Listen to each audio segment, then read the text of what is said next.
To most Americans, QE2 is a luxury cruise liner named after Queen of England.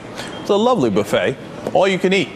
Well, the other QE2 is similar. It's all the dollars that the banks could eat.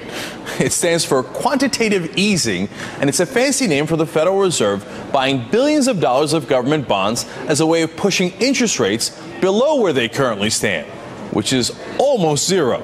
In essence, we print $600 billion and pump it into the economy.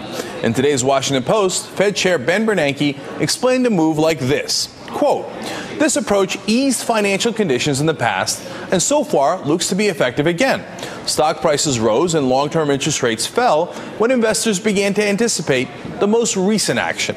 Easier financial conditions will promote economic growth. For example, lower mortgage rates will make housing more affordable and allow more homeowners to refinance. Increasing spending will lead to higher incomes and profits that in a virtuous circle will further support economic expansion." In other words, shovel more money and profits to corporate America and the top banks and hope that that virtuous cycle trickles down to you. Sounds lovely. William Cohen is the author of House of Cards, A Tale of Hubris and Wretched Excess on Wall Street. Dan Gross is economics editor and columnist for Yahoo Finance. Welcome both, guys. Great to have you here. Bill, let me start with you. Am I being too unkind there by saying, wait, this is just a way of shoveling money to the top corporations? Is that oversimplifying it? What else is it doing? Well, look, I think this is, the virtual Hail Mary pass that Bernanke is throwing. I think he feels like he's out of arrows in his quiver, and he's going to throw this thing and see if it works. And he's going to try to get more liquidity into the system, more money to banks, corporations, people who own houses so they can refinance their mortgage, just like you said. But I think, unfortunately, it's really disappointing. It's a disappointing capitulation because it says, I've got nothing left, guys. If this doesn't work, if I can't lower medium and long-term interest rates, I got nothing left because, as you said correctly, short-term interest rates are already near zero. I don't think this is a problem of liquidity. I mean, corporations in America have $2 trillion of cash on their balance sheet. It's a problem of confidence and fiscal responsibility. And I think, as you're talking about at the top of the show, if you let the Bush tax cuts expire, then I think you could show people that you're serious about budget management, budget deficit management, and then we could restore some confidence. Dan, is it a capitulation? Is it right to say that they seem like they're out of options and then they're almost getting desperate here? Well, it's a capitulation, but in a slightly different way than Bill was laying it out. Doing this, buying more bonds in the hopes of bringing interest rates down, it's like giving someone who has had 20 puffs of that substance they wanted to legalize in California, giving them another puff and hoping that will change their mood a great deal. When you've had that much stuff thrown at you, bringing the interest rate down from 1.15% to 1.12% doesn't change behavior. What I see the capitulation here is Bernanke sort of forswearing the idea that he should talk about fiscal policy.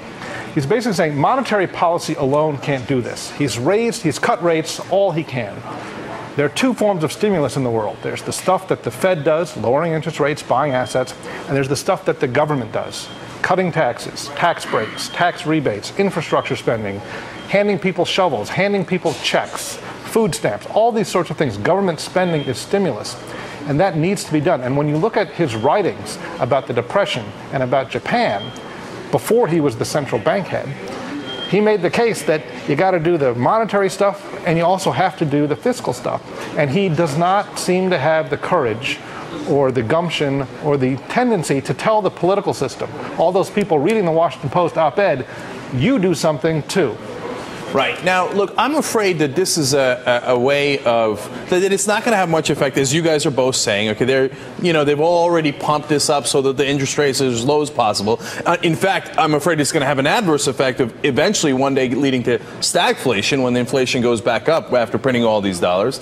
But so I'm the skeptical one. I look at it and I go, well, I know who wins from this. The stock prices go up. He's right about that. So the major corporations win.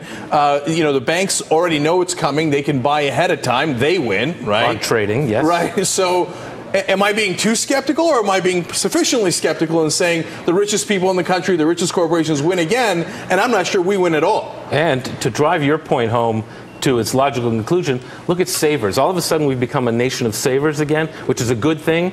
The government wanted us to save more. What's the reward for being a saver now?